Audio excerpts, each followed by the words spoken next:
Hey everybody, Alan Brochstein from 420 Investor and New Cannabis Ventures. Welcome to the weekly video where I go over some of the key news stories of the week and discuss the market, and I also share some perspective on the market as well. This was a most depressing and frustrating week. For anybody that's been in the space for a while, you know it can happen. It seems like it's been happening all too often recently, as it looks like we're on track to now complete our 11th straight monthly decline. We had a huge run at the end of 2020 and into 2021, and it's been all downhill since then. This week, we saw an 11.8% decline. It leaves the index down 14% year to date, and I think I got these numbers exactly correct.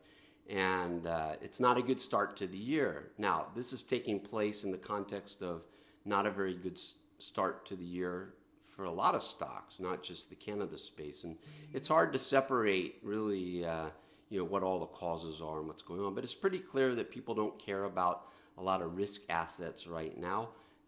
And cannabis is certainly in that class.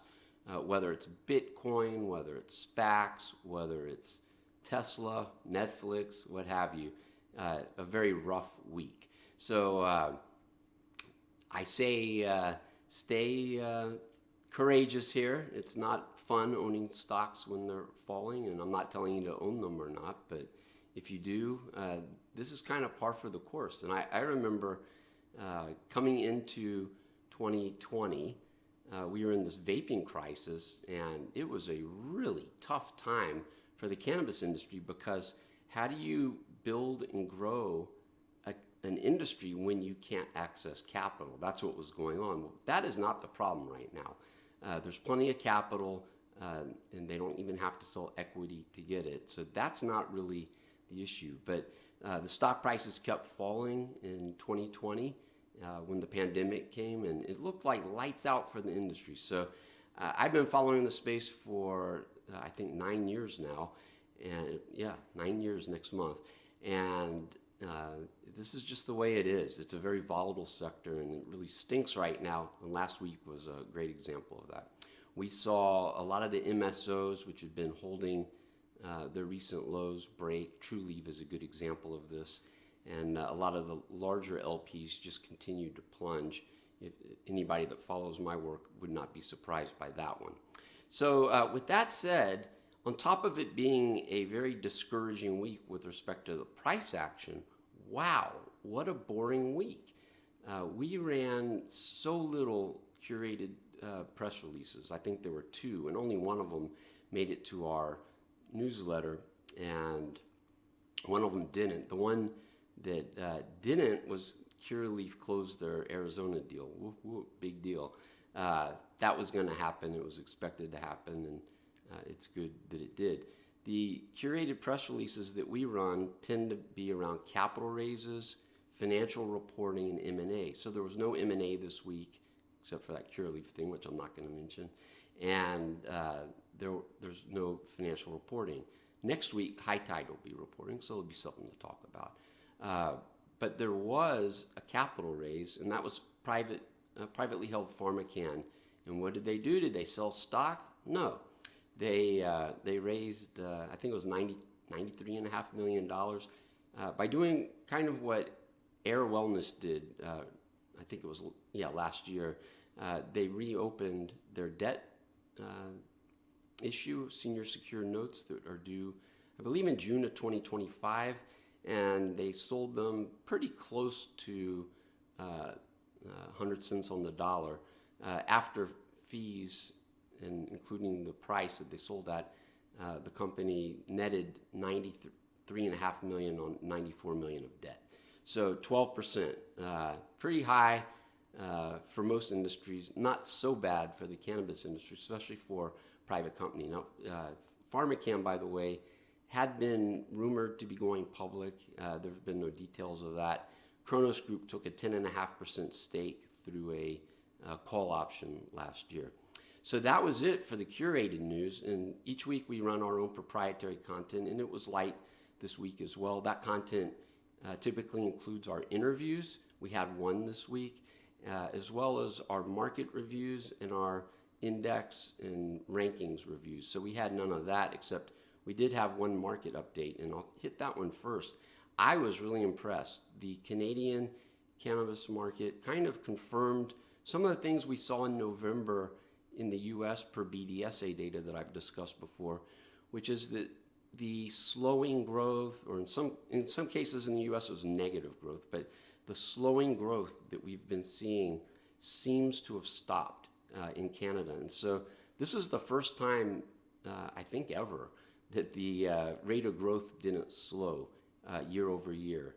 So Canada legalized in late 18, so you can look at the adult use data from late 19 on, and every single month it was a high growth rate, but it kept declining. And that happens, right? As the market gets bigger and more mature, the growth rate slows down. And so in October, the growth rate was 36, actually just under 36%. And in November, it was just over 36%. I don't want to get excited. That, to me, that's the same thing, 36%. But B, it's just 1 month, but it does corroborate kind of what we've been seeing in some of the U.S. states. And there were some, as a reminder, there were some difficult comparisons, and we don't even understand everything, right? With the seasonals and with what happened with the pandemic. But it's good to see that the Canadian sales, which were 354 million for the month, which was down 2.9%. That's a little bit less than the percentage change in the number of days, i.e. November is one less day than October. But basically the same. So a flat month sequentially in reality, and a flattening in the decline. And 36% is pretty good growth. If you read my piece, there is a hint of good news to come as well. It looks like finally the derivatives, mainly the vape pens, but also edibles to some degree. Well, actually edibles are really starting to kick in. They're small, but according to Hi-Fire, in December, they increased from 4% of the market to 5%. I don't know if that's right. We'll see. But what I look at is flower plus pre-rolls, and that continues to drop. And it's, in the U.S., it tends to be about 50% of the market, depending on the state. And in Canada, it's been stubbornly high. A nice way of saying that is what's been going on is the extracts and edibles have been slow to roll out. Not that surprising given the market, but we're starting to see an improvement there. All right, so we also had an interview, and that was with the CEO and founder or co-founder of Pistol Data, private company, and kind of interesting. I think software and technology in the cannabis space is a really big theme, and these companies, and there are a lot of them, and most people aren't even aware of them. I was not aware of this until they had a recent capital raise, and with some interesting people investing in it, which we detailed in the interview. But this company is focused on helping brands and helping salespeople at brands do a better job. And they're focused primarily in California. I think they're in another state. Off the top of my head, it's eluding me, but I want to say Nevada. So anyway, that was it. You can listen to the whole interview, or you can read Carrie's write-up as well. So each week in our newsletter, which was pretty skinny on the news this week, we do try to share some insight and perspective. And this week, we took a look, and the last time we talked about MSOs, the large ETF, currently just under $1 billion in assets, was in mid-November. And the ETF had seen a massive inflow of cash. And it was really interesting over the last few months to see, well, those inflows continued, but not exactly at the same pace. But they continued even up until this week. And so actually maybe a slight outflow finally this week. But you can see in the piece that I wrote, it'll be published tomorrow, that even from mid-November into last week, the number of shares of MSOs continued to increase. What was really interesting, and I think it pissed a lot of people off, was that the ETF was kind of slow to deploy that cash. So in this piece, we pointed out that the cash is all gone. They have just $1 million. You may know that. You may also have seen on social media, perhaps, people kind of worried about, oh no, what's this mean now for MSOs and the other constituents? Like the buyer's gone. And so while certainly this had an impact, and the article certainly discussed, what this impact was, and I think MSOs in general did better than most other subsectors from late October until Friday. This is only one factor, in my opinion. I believe that there's other. The other factor is, wow, did you happen to see how poorly the large LP financial reports have been? So they've gone down a lot. So I think the relative outperformance has a lot of reasons. It's not just that MSOS got these inflows and these inflows went into the stocks. And as a matter of fact, a ton of the inflows went into Hydrofarm. You don't probably have to even look at the chart to know, well, that didn't help very much. So in the piece, we talked about a lot, but basically our conclusion on this point is it's not a negative. It is not a negative that they spent the last dollar. And what's going to determine how these stocks perform in the future is going to be future inflows or outflows, not only into that MSO, which is a small part of the overall universe in the scheme of things at $1 billion.